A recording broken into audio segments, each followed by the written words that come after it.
Hi YouTube, Mr. Dodo8449 here. Today we are starting the scenery. I'm going to be putting down the base colour to give the soil effect and the riverbed effect that I'm looking for. But before I'm going to do that, I'm going to paint the edge black.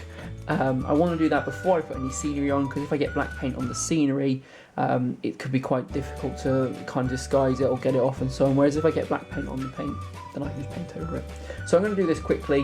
I'm probably going to do it off camera, as you've seen me do enough painting already, but what I am going to do is just use masking tape, normal masking tape, just to cover up the edges so I don't get any black paint on the top.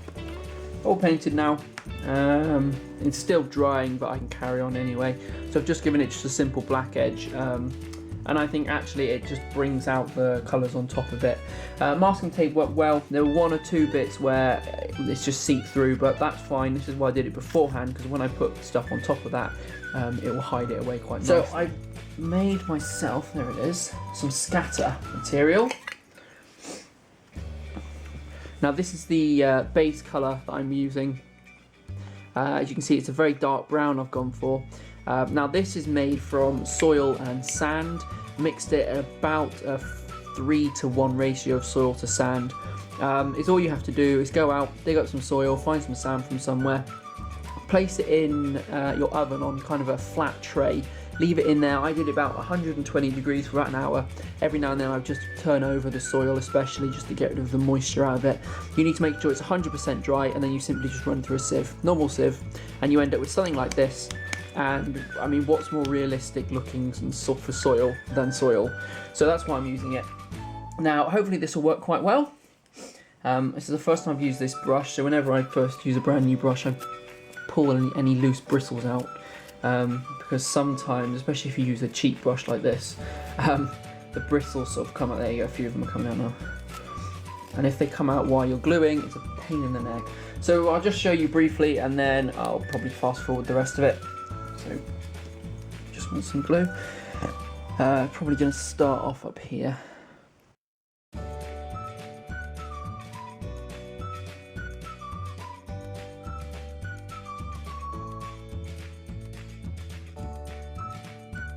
So I've just added a little bit more, as you can see, and I've put down the white sheet just to catch the excess. I've given it a little while to dry, so in theory if I turn it upside down, I'll see how much is stuck. Of course you might need to put a second layer on and so on, but I'd probably wait until the glue is completely dry before doing a second layer.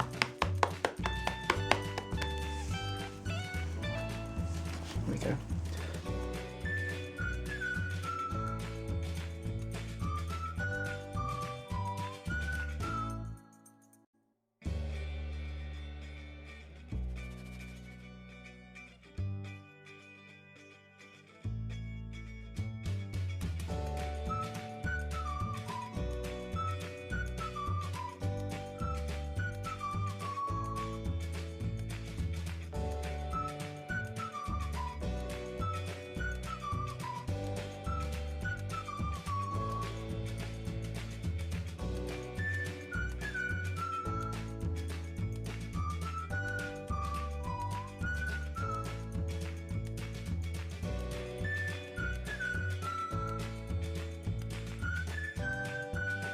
Just seen me do the basic scenery. We're now moving on to the river. This being a river, there's going to be a bit more sand around, so I'm going to just cover the whole thing in glue to start with.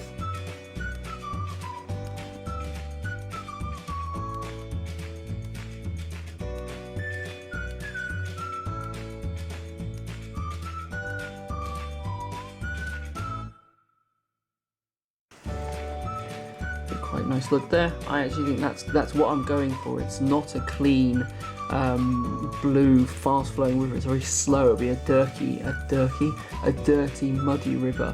But what I've like here is I've got the darker patch towards the middle. It's lighter as it comes towards the side. It's much more sandy in colour. When I add all the greenery and everything above this, there'll be a lot more defined between the edge and the water and so on. I had tufts of grass and lots of things like that I'm planning. Obviously I'll do tutorials on how I make things like that.